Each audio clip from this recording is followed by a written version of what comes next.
In the frozen darkness of the Arctic winter, where the sun barely rises and the sea itself feels hostile to life, one of the most powerful warships ever built by Nazi Germany met its end. The battleship Scharnhorst was not just steel and guns, it was a symbol of German naval pride, speed, and ambition. Feared by Allied convoys, respected even by enemies, and celebrated by German propaganda, Scharnhorst was designed to dominate the oceans. Yet on a bitter December night in 1943, surrounded by icy waves and relentless enemies, this mighty warship was hunted down, outgunned, and sent to the bottom of the sea. The sinking of Scharnhorst was not just the destruction of a ship, it was the collapse of a dream, a turning point in naval warfare, and a brutal lesson about technology, strategy, and fate. Scharnhorst was born from Germany's desire to reclaim naval power after the humiliation of World War I. The Treaty of Versailles had crippled Germany's ability to build large warships, but by the 1930s, Adolf Hitler openly rejected these limitations. The German Navy, or Kriegsmarine, began designing ships that could challenge Britain's dominance of the seas. Scharnhorst, launched in 1936, was one of the first results of this ambition. Unlike slow, heavily armored battleships, Scharnhorst was built for speed. With a sleek hull, powerful engines, and advanced design, she could outrun almost any enemy battleship and still carry guns strong enough to destroy cruisers with ease. She represented a new philosophy: strike fast, hit hard, and disappear before the enemy could respond. From the moment she entered service, Scharnhorst proved she was no ordinary ship. Alongside her sister ship, Gneisenau, she terrorized Allied shipping in the Atlantic. Early in the war, Scharnhorst scored a major propaganda victory by sinking the British aircraft carrier HMS Glorious in 1940. The destruction of such a valuable enemy ship shocked Britain and elevated Scharnhorst to legendary status within Germany. Sailors spoke of her with pride, and Allied commanders spoke of her with concern. Wherever Scharnhorst operated, convoys were rerouted, escorts reinforced, and entire fleets mobilized to track her movements. Yet despite her power, Scharnhorst was never free from problems. Her main guns, smaller than those of true battleships, sometimes struggled at long range. Mechanical issues plagued her engines, and repeated damage forced her into repairs again and again. Still, each time she returned to sea, she remained a deadly threat. By 1943, however, the balance of the war had begun to change. Germany was losing ground on land, its air force was weakening, and at sea, the Allies were gaining technological superiority. Radar, coordinated fleets, and better intelligence were slowly turning the tide. By late 1943, Scharnhorst was stationed in occupied Norway. From there, she threatened the Arctic convoys, lifelines that carried vital supplies from Britain and America to the Soviet Union. These convoys were essential for keeping the Eastern Front alive, and Hitler was obsessed with stopping them. He believed that a bold surface attack could disrupt Allied logistics and restore German naval prestige. Despite warnings from his commanders and despite the growing strength of the British Navy, Hitler ordered Scharnhorst to sail.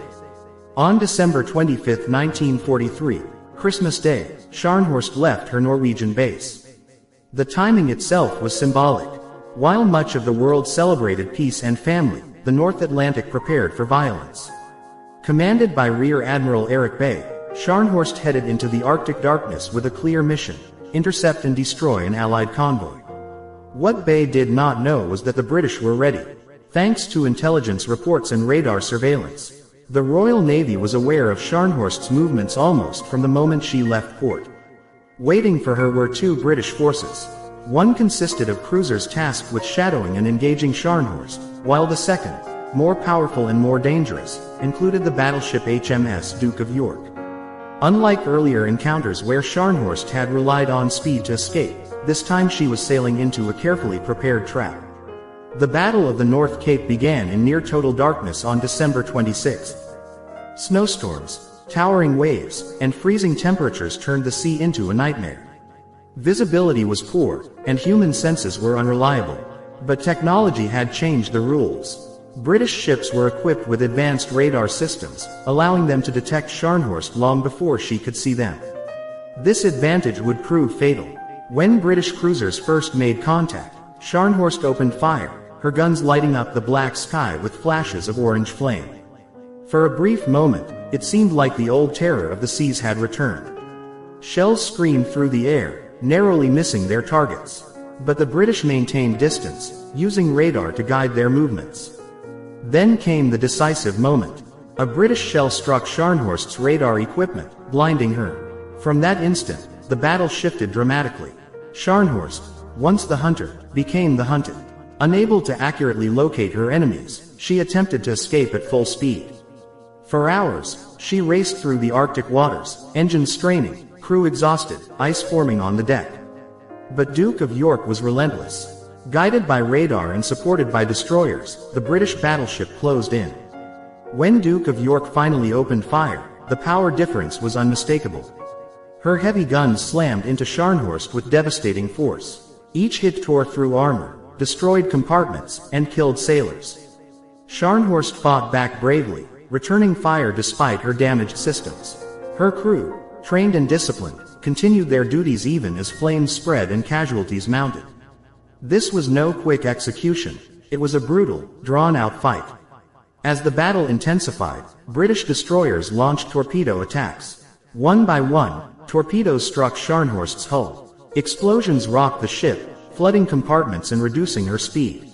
The once fast raider was now crippled, struggling to maneuver. Still, she refused to surrender. Her guns continued firing, defiant to the very end. By now, Scharnhorst was surrounded. Duke of York and the cruisers maintained constant pressure, while destroyers closed in for the kill. More torpedoes hit home. The ship listed heavily, her deck tilting at a dangerous angle. Fires burned uncontrolled, ammunition detonated, and communication between sections broke down. Admiral Bay was killed during the battle, leaving the crew without their commander in the final moments. At approximately 7:45 p.m., after enduring relentless punishment, Scharnhorst reached her breaking point.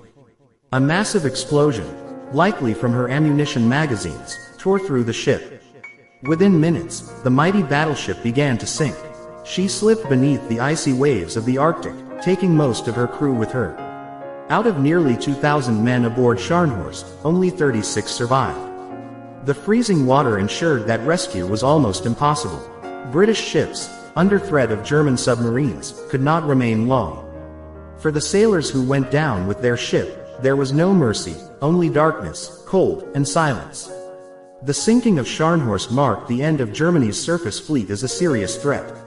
After her loss, Hitler effectively abandoned major surface operations, turning instead to submarines and coastal defenses.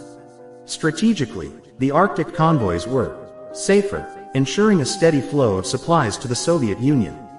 Symbolically, the loss was devastating.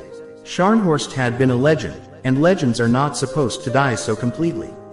Historically, the battle demonstrated the decisive importance of radar and coordination in modern naval warfare. Courage, speed, and firepower were no longer enough. Information had become the most powerful weapon. The Royal Navy's victory showed how technology, planning, and teamwork could defeat even the most formidable enemy. Today, the wreck of Scharnhorst lies deep beneath the Arctic Ocean, preserved in the cold silence of the seabed. She remains a war grave, a reminder of the thousands who served aboard her and the price they paid.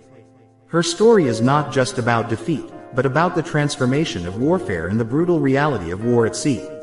The mighty Scharnhorst did not fall because her crew lacked bravery or because her design was weak. She was sunk because the world around her had changed. The seas she once ruled had become a battlefield of invisible waves, electronic eyes, and coordinated strikes. In that frozen darkness of December 1943, the age of the great surface raider came to an end, and with it, the legend of Scharnhorst sank forever into history.